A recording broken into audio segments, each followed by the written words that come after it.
કેમ છો લાલાઓ? તમને થતું હશે કે સર દડા લઈને કેમ આવે છે? લાલા વેકેશનમાં બહુ ક્રિકેટ રમી લીધી છે.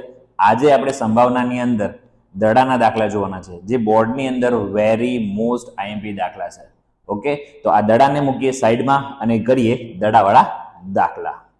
ચાલો, તો હવે આજે આપણે દડાના દાખલા ગણીશું. બરાબર છે, વેરી મોસ્ટ ઇમ્પોર્ટન્ટ દાખલા છે બોર્ડ માટે. ઓકે, તો અહીંયા રકમમાં જોઈ શકો છો કે એક થેલામાં 3 લાલ અને 5 કાળા દડા છે. અહીંયા એક થેલાની અંદર કંઈક દડા છે. કેટલા દડા છે? તો 3 લાલ દડા છે અને 5 કાળા દડા છે. થેલામાંથી એક દડો યાદચ્છિક રીતે બહાર કાઢવામાં આવે. યાદચ્છિક રીતે એટલે જોયા વગર એક દડો આપણે બહાર કાઢીએ છીએ. તો એ બહાર કાઢેલો દડો છે એ લાલ હોય તેની સંભાવના કેટલી? આપણા લાલાનો લાલ દડો હોય એની સંભાવના શોધવાની છે. અને બીજા નંબરની અંદર આપણે શોધવાનું છે કે લાલ ન હોય. ક્લિયર? તો બે સંભાવનાઓ શોધવાની છે કે લાલો જે છે એ દડો નીકાળશે તો એ દડો લાલ હોય તેની સંભાવના કેટલી, અને તે દડો લાલ ન હોય તેની સંભાવના કેટલી. ચલો, તો શરૂઆત કેવી કરવાની? દાખલો ગણતા પહેલા શરૂઆત કેવી રીતે કરીશું?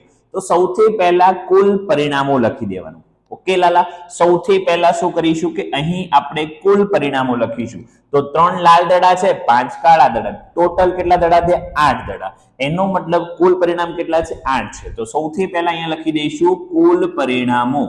કુલ પરિણામો બરાબર 8. ચલો, કુલ પરિણામ લખી દીધા. હવે ધ્યાન આપો. હવે શું કરીશું?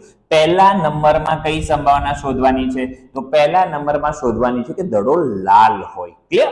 તો અહીંયા હું શું કરીશ? 1 નંબર આપીશ. ક્લિયર? ધારો કે ઘટના એ લખીશું. શું લખીશું? ધારો કે ઘટના એ. ઓકે, ઘટના એ. જો આ ઘટના એ કેવી છે? પહેલા નંબરમાં શું શોધવાનું કે લાલ દડો આવે. એ ઘટના એ કેવી છે? લાલ દડો આવે તેવી ઘટના છે. તો આપણે લખીશું લાલ દડો આવે. લાલ દડો આવે તેવી ઘટના. તેવી ઘટના. આ જે ઘટના એ બને છે, આ ઘટના એ બને છે એ કેવી ઘટના છે? કે લાલ દડો આવે તેવી ઘટના. હવે શું કરવાનું? હવે લખવાના લાલ દડાના પરિણામો. તો નીચે લખીશું લાલ દડો આવે. લાલ દડો આવે તેવા પરિણામો. તેવા પરિણામો. ચલો લાલા, મને જણાવશો કે અહીંયા લાલ દડાના પરિણામ કેટલા છે? આપણે ઉપર રકમમાં જો કે લાલ દડા કેટલા છે? 3 છે. તો અહીંયા લખી દેવાનું 3. ક્લિયર? હવે એનો મતલબ આ થયો કે આ ઘટના, હવે સૂત્ર યાદ કરો. શું હતું કે મારે ઘટના એની સંભાવના શોધવી હોય તો ઉપર શું આવશે?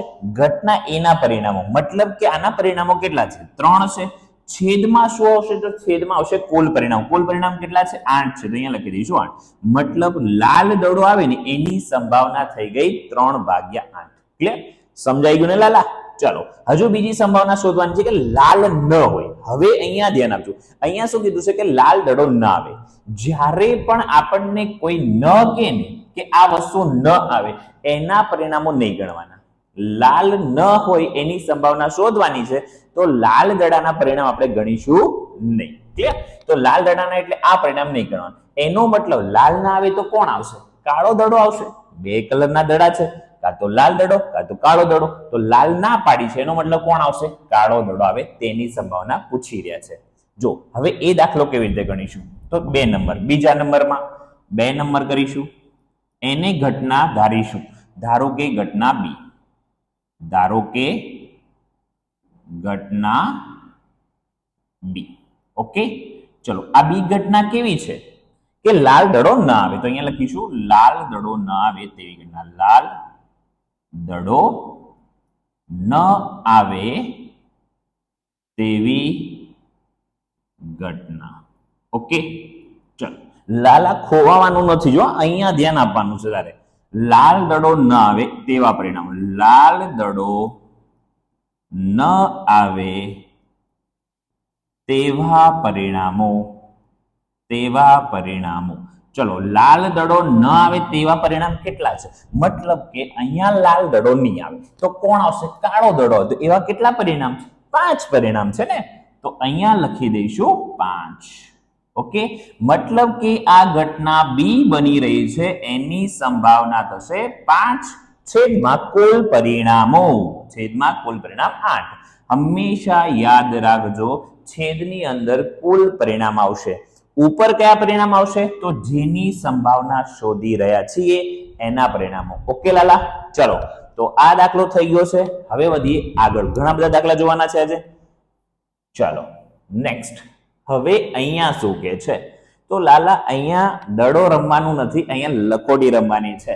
ઓકે ચલો, રમવાની નથી, દાખલો કરવાનો છે. કેટલા કીધા છે તો 5 લાલ લખોટી છે, 8 સફેદ લખોટી છે અને 4 લીલી લખોટી છે. હવે યાદચ્છિક રીતે બહાર કાઢો, મતલબ કઈક બે થેલામાં પડી છે, લખોટી મારે નીકાળવાની છે. તો કઈ પહેલા શોધવાનું છે કે એ લાલ આવે તેની સંભાવના, મતલબ લાલ લખોટી મળે ને તેની સંભાવના શોધવાની છે. ઓકે, બીજા નંબરમાં શું કરવાનું છે તો બીજા નંબરમાં સફેદ આવે તેની સંભાવના શોધવાની છે અને ત્રીજા નંબરની અંદર આપણે શોધવાનું છે કે લીલી ન હોય તેની સંભાવના. આ ખાસ ધ્યાન રાખવું, અહીંયા ભૂલ પડી શકે છે લાલા. ઓકે, શાંતિથી રકમ વાંચવાની પેપરમાં, આપણો એક પણ માર્ક્સ ખોટી રીતે ન જવું જોઈએ. ના આવડે અલગ વિષય છે, આવડે એ તો માર્ક્સ ન જ જવું જોઈએ. ક્લિયર? ચલો દાખલો ગણીએ. હવે તો પહેલું શોધવાનું છે કે લાલ લખોટી આવે તેની સંભાવના. તો પહેલા શું કરીશું, કુલ પરિણામો લખીશું. કુલ કેટલા પરિણામો છે જો, કુલ પરિણામો, કુલ પરિણામો. તો કુલ પરિણામો કેટલા છે તો અહીંયા છે 5 લખોટી પ્લસ 8 લખોટી પ્લસ 4 લખોટી. ક્લિયર છે? ટોટલ કરીએ 8 અને 4 12, 12 ને 5 17, મતલબ કે કુલ 17 લખોટી છે. ઓકે, કુલ પરિણામો 17 છે. હવે આપણે પહેલા નંબરમાં શોધવાનું છે લાલ હોય તેની સંભાવના. લખોટી જે બહાર કાઢેલી છે એ બહાર કાઢેલી લખોટી લાલ આવે. તો નંબર 1, ધારો કે ઘટના એ, ધારો કે ઘટના એ. ઓકે ચાલો, ઘટના એ કેવી ઘટના છે, લાલ લખોટી આવે તેવી ઘટના. અહીંયા લખીશું લાલ લખોટી આવે તેવી ઘટના. ઓકે ચલો, આ ઘટના એ છે લાલ લખોટી આવે તેવી ઘટના. તમારે આવી જ રીતે લખવાનું છે. હવે લાલ લખોટી આવે તેવા પરિણામો લખવાના. નીચે શું લખીશું તો કે લાલ લખોટી, લાલ લખોટી આવે તેવા પરિણામો, તેવા પરિણામો. તો લાલા અહીંયા ઉપર જો તો કેટલી લાલ લખોટી કીધી છે 5, એનો મતલબ કે એના જે પરિણામો છે એ 5 છે. Okay simple. એનો મતલબ એ થયો કે આ ઘટના એ બની રહી છે એની સંભાવના થશે 5 છેદમાં કુલ પરિણામો. કુલ પરિણામ કેટલા છે 17. તો આન્સર આવી ગયો આપણો 5/17. ઓકે ચલો આગળ વધીએ. સફેદ આવે. હવે શું છે કે ભાઈ લખોટી લાલ નહીં પણ હવે સફેદ આવે તેની સંભાવના શોધવાની છે. તો સફેદ માટે આપણે ઘટના ધારીશું બી. બીજા નંબરમાં ચલો, ધારો કે ઘટના બી, ધારો કે ઘટના બી. ઓકે ચલો, ઘટના બી કેવી ઘટના છે, સફેદ લખોટી આવે તેવી ઘટના. તો અહીંયા લખીશું સફેદ લખોટી આવે, સફેદ લખોટી આવે તેવી ઘટના.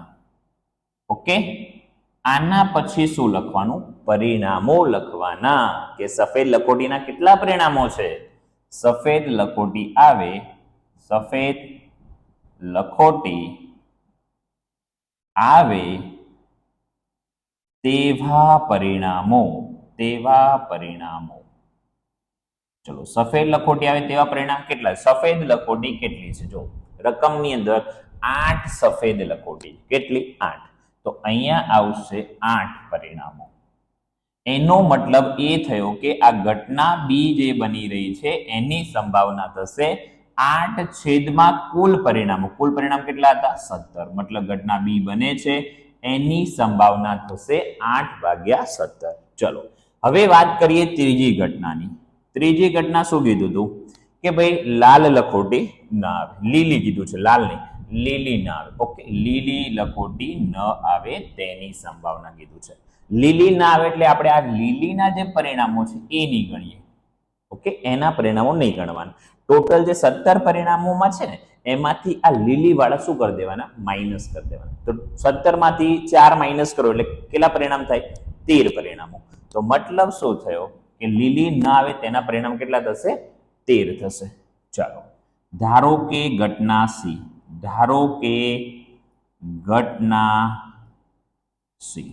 ઓકે, લીલી ના આવે પહેલા, લીલી ના આવે, લીલી લખોટી ન આવે તેવી ઘટના. ઓકે, ચાલો આગળ. લીલી લખોટી ન આવે તેવા પરિણામો. લીલી લખોટી ન આવે તેવા પરિણામો, તેવા પરિણામો. તો તેવા કેટલા પરિણામો હશે? 17 માંથી 4 નીકાળી દો, 13 પરિણામો.